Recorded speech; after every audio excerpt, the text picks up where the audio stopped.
Dear students, in today's lecture of employee relation and labor laws, uh, we will be discussing what is industrial democracy.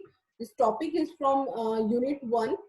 See, industrial democracy is that term where the management in the any of the industrial unit uh, is taking care of the interest of the people. People here is the shareholders, the stakeholders like employees and the workers. So industrial democracy means maintaining the equilibrium between the rights of the dominant industrial hierarchy and the rights of the employees with the board social objective. So like here in industrial democracy, the unit or the industrial unit is by the people, of the people, and for the people. Means here people include all those who are concerned with the industrial unit. Means that the industrial unit is run by the people, for the people.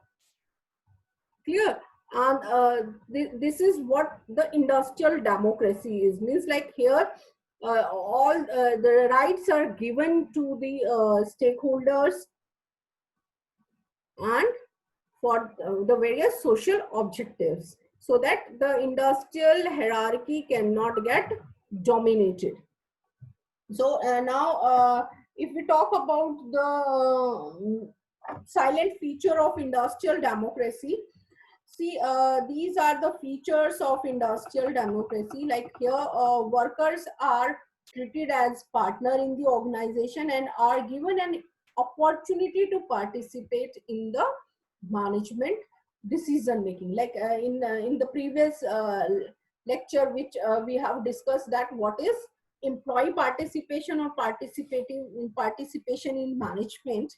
So here with the industrial democracy means like how the employees are given opportunity to participate in various decision making, and all the workers are treated as the partners of the organization.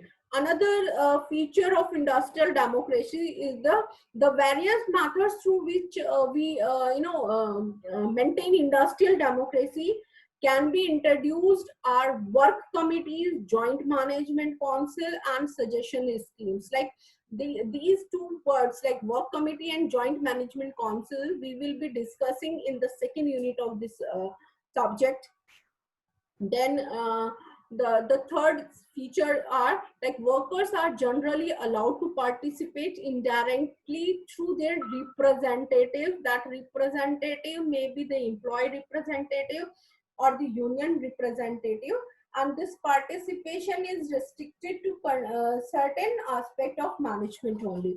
So the participation of worker is sought only in those areas which are directly related to them. Means like those areas which directly affect the workers, then the decision making or the decisions and solutions are asked by them.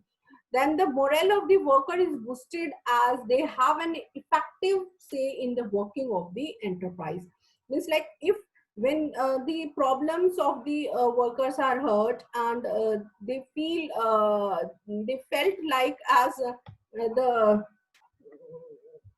the worker is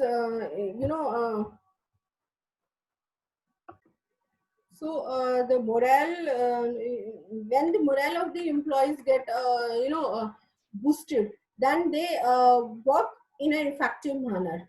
So these are the features of industrial democracy. Now what are the objectives? These are the few objectives of industrial democracy. First one is to create a sense of belongingness of workers to the organization. It means like to make the worker feel like part of the organization. Industrial democracy is maintained. Another objective is to improve a sense of commitment to the organizational objective, plan, and activities among the employees. Like the to so that the workers can may be feel like associated with the organization, and the organization objective, plans and activities can be achieved by a sincere effort done by the employees. Another objective of industrial democracy is to satisfy the psychological need of the employees. Like as we all know that Maslow need hierarchy theory. Then we have, apart from social physiological need, we have some safety and social psychological needs also.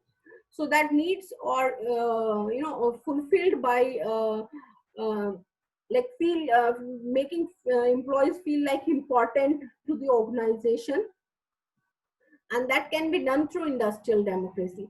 And the last objective is to respect the human dignity of the employees, like to so that the people may the employees may not get feel like discarded or feel like unheard. So industrial democracy is maintained and followed. So these are the topics which we have covered today. That is the industrial meaning of industrial democracy and the features along with the objectives of industrial democracy. Hope the points are clear to all of you.